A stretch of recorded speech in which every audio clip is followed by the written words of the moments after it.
ஆண்டவரும் இரட்சகரும் ஆகிய இயேசு கிறிஸ்துவின் நாமத்தினாலே உங்களை வாழ்த்துகிறேன். இன்று நாம் வாசிக்க எடுத்த சங்கீத தியானம் சங்கீதம் 15ஆம் அதிகாரம் 1-5 வரை. இதன் தலைப்பை பார்த்திங்கன்னா தாவீதின் சங்கீதம். நாம் வாசிப்போம். கர்த்தாவே, யார் உம்முடைய கூடாரத்தில் தங்குவான்? யார் உம்முடைய பரிசுத்த பர்வதத்தில் வாசம் பண்ணுவான்? உத்தமனாய் நடந்து நீதியை நடப்பித்து மனதார சத்தியம் பேசுகிறவன் தானே. அவன் தன் நாவினால் புறங்கூறாமலும் தன் தோழனுக்கு தீங்கு செய்யாமலும் தன் அயனால் மேல் சொல்லப்படும் நிந்தியான பேச்சை எடுக்காமலும் இருக்கிறான். ஆகாதவன் அவன் பார்வைக்கு தீர்ப்பானவன். கர்த்தருக்கு பயந்தவர்களையோ கனம் பண்ணுகிறான். ஆணை இட்டதில் தனக்கு நஷ்டம் வந்தாலும் தவறாதிருக்கிறான். தன் பணத்தை வட்டிக்கு கொடாமலும் குற்றமில்லாதவனுக்கு விரோதமாய் பரிதானம் வாங்காமலும் இருக்கிறான். இப்படி செய்கிறவன் என்றென்றைக்கும் அசைக்கப்படுவதில்லை. ஓகே, நம்ம தாவீது பார்த்தீங்கன்னா பல விதமான தீமையான காரியங்கள் பற்றி புலம்பின ஏராளமான சங்கீதத்தை நம்ம வாசியிருக்கோம், நம்ம பார்த்துருக்குறோம். பட் இந்த சங்கீதத்தில் பார்த்தீங்கன்னா தாவீது என்ன சொல்கிறாருன்னு பார்த்தீங்கன்னா, உம்முடைய பரிசுத்த பர்வதத்தில் எப்படி வாழ முடியும் மற்றும் எப்படி இருக்க முடியும் என்பதை குறித்து இந்த சங்கீதத்து மூலியமாக அவர் விளக்குகிறார். இந்த சங்கீதத்தை 3 விதமாக நம்ம பிரிக்கலாம்.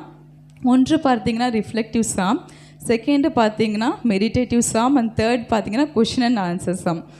ரிஃப்ளெக்டிவ் சாம் அப்படின்னா என்னென்னா, தமிழில் நம்மை நாம் ஆராய்ந்து பார்க்கக்கூடிய சங்கீதம். மெடிடேட்டிவ் சாம் அப்படி என்றால் என்னென்னா, சிந்தனை அல்லது தியானத்தின் சங்கீதம் என்று பார்க்கலாம். கொஷின் அண்ட் ஆன்சர் சாம் என்று பார்த்தீங்கன்னா கேள்வி மற்றும் பதில்குரிய சங்கீதத்தை நம்ம பார்க்கிறோம். பரலோகத்தில் போகக்கூடிய மனிதர்கள் எப்படி இருக்க வேண்டும் மற்றும் எப்படி வாழ வேண்டும் என்பதை குறித்து தாவீது இந்த சங்கீதம் மூலியமாக நமக்கு சொல்லியிருக்கிறாரு. நம் வாசிப்போம். சங்கீதம் 1ஆம் அதிகாரம். கர்த்தாவே, யாருமுடைய கூடாரத்தில் தங்குவான்? யாருமுடைய பரிசுத்த பர்வதத்தில் வாசம் பண்ணுவான்?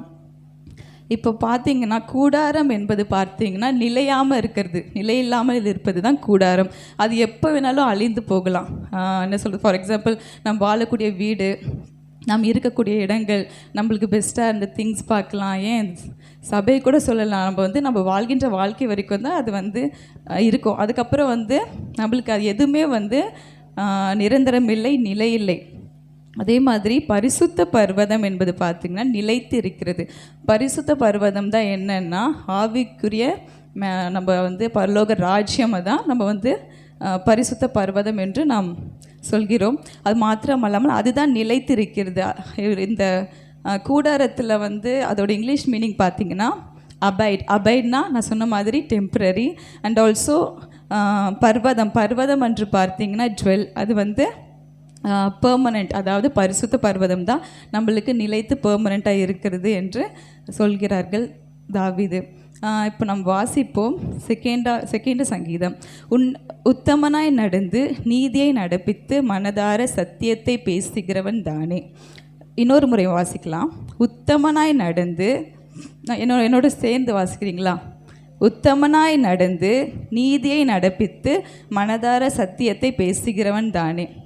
உத்தமனாய் அப்படின்னா என்னன்னு பார்த்தீங்கன்னா, நம்ம பைபிளில் எத்தனையோ பர்சன்ஸ் உத்தமனாய் நடந்திருக்கிறார்கள் என்று பார்த்தா எண்ணிட்டே போகலாம். நான் ஒரு எக்ஸாம்பிள் மாதிரி சொல்கிறேன். யோபு உத்தமனாக இருந்தார் ஆண்டவருக்கு. அது மாத்திரமல்ல, தாவீது உத்தமனாக இருந்தார்.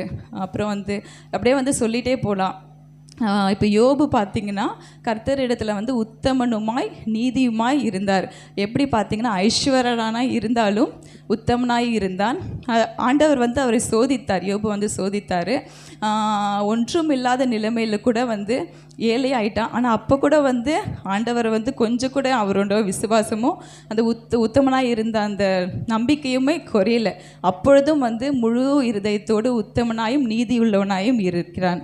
அது மாத்திரமல்ல, சத்தியத்தை பேசுகிறவன் தானே. சத்தியம்னா என்னன்னு பார்த்தீங்கன்னா, இதுதான் சத்தியம். இதுதான் நம்ம வாசிக்கிற பைபிள் தான் சத்தியம். இதுதான் உங்களுக்கு விடுதலை கொடுக்கும். இந்த சத்தியத்தின் இருக்கிற ஒவ்வொரு தேவ வசனங்களும் நம்ம பரலோக ராஜ்யத்திலே செல்வதற்கான ஒரு வழிவாசல் என்று நாம் சொல்கிறோம்.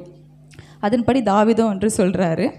2 5 வரை உள்ள வசனங்களை வந்து 10 காரியங்கள், அதாவது நீதிமான் செய்யக்கூடாத காரியங்கள் மற்றும் கர்த்தருடைய பர்வதத்தில் வாசம் பண்ணக்கூடிய 10 குணாதிசயங்கள் அடங்கி இருக்கிறது. இது வந்து நம்ம கவனமாக கேட்கணும். 2nd வசனமில் ஃபஸ்ட்டு 3 காரியங்கள் பார்த்தீங்களா, தேவன் சம்பந்தப்பட்ட காரியங்கள். நான் சொன்ன முன்னாடியே உத்தமனாய் நடந்து நீதி நடப்பித்து மனதார சத்தியத்தை பேசுகிறோம். இது மூணுமே வந்து ஆண்டவர் சம்பந்தப்பட்ட காரியங்கள். கீழே இருக்கிற மற்ற 7 காரியங்களும் மனிதர்கள் சம்பந்தப்பட்ட காரியங்கள், அதாவது நம்மளுடைய சம்பந்தப்பட்ட காரியங்கள் என்று தாவீது சொல்கிறாரு. தேவனிடத்தில் எப்படி நடந்து கொள்ள வேண்டும் மற்றும் எப்படி நடந்து கொண்டால் பரிசுத்த ராஜ்யத்தில் பிரவேசிக்க முடியும் என்பதை குறித்து தெளிவாக இதில் வந்து விளக்கி இருக்கிறது. ஓகே, நம்ம 3 5 வரை உள்ள வசனங்களில் நான் சொன்ன அந்த 7 வந்து நற்பண்புகளை பார்க்கலாம். புறங்கூறாமலும் தீங்கு செய்யாமலும் நிந்தையான பேச்சை எடுக்காமலும் கர்த்தருக்கு பயந்தவர்களை கனம் பண்ணவும் ஆணையிட்டதில் தனக்கு நஷ்டம் வந்தாலும் தவறாமலும் குற்றமில்லாததற்குன்னு விரோதமாய் பரிதானம் வாங்காமலும். பரிதானம் என்று பார்த்தோன்னா லஞ்சம் என்று பொருள், அதாவது குற்றமில்லாதவனுக்கு விரோதமாய் லஞ்சம் வாங்கக்கூடாது. இப்படி 7 குணாதிசயங்களும் வந்து மனிதனிடத்தில் சொல்லப்பட்ட வார்த்தைகள். இந்த 7 நற்பண்புகளின் படி நம்ம வந்து நடந்தால் நிச்சயமாக வந்து பரலோக ராஜ்யத்தில் நம்மளுக்கு வந்து இடம் உண்டு. ஏதோ நம்ம சர்ச்சுக்கு போகிறோம், வரோம், ஆராதிக்கிறோம், வேதம் வாசிக்கிறோம், ஜெபிக்கிறோம், ஆவிக்குரிய ஜீவியத்தில் வந்து வளர்கிறோம், அது மாத்திரம் முக்கியம் இல்லை. ஸோ வந்து இது வந்து அது மாத்திரம் கிறிஸ்துவ வாழ்க்கையும் இல்லை. ஒரு மனிதனுடைய கேரக்டர், அதாவது குணாதிசயங்கள் எப்படி இருக்க வேண்டும், குற்றமற்ற வாழ்க்கை எப்படி வாழ வேண்டுமோ அதுதான் வந்து பரலோக ராஜ்யத்தில், அதாவது பரிசுத்த பர்வதத்தில் செல்ல முடிய வழி வாசல் என்று சொல்லலாம். இதை முடிக்கும் போதே வந்து தாவீது என்ன சொல்கிறாருன்னு பார்த்தீங்கன்னா, நம்ம வாசிப்போம் 5வது அதிகாரம் லாஸ்ட் லைன், இப்படி செய்கிறவன் என்றென்றைக்கும் அசைக்கப்படுவதில்லை. நம்ம இந்த 10 குணாதிசயங்களோ நம் வாழ்விலை பற்றி கொண்டு அதன்படி நடந்து இருந்தால் கண்டிப்பாக நிச்சயமாக வந்து பரலோக ராஜ்யத்தில் பிரவேசிக்க முடியும் என்று தாவீது இந்த சங்கீத தியானம் மூலியமாக முடிக்கிறார். கர்த்தர் தாமே இந்த சங்கீத தியானத்தை ஆசீர்வதிப்பாராக. ஆமென்.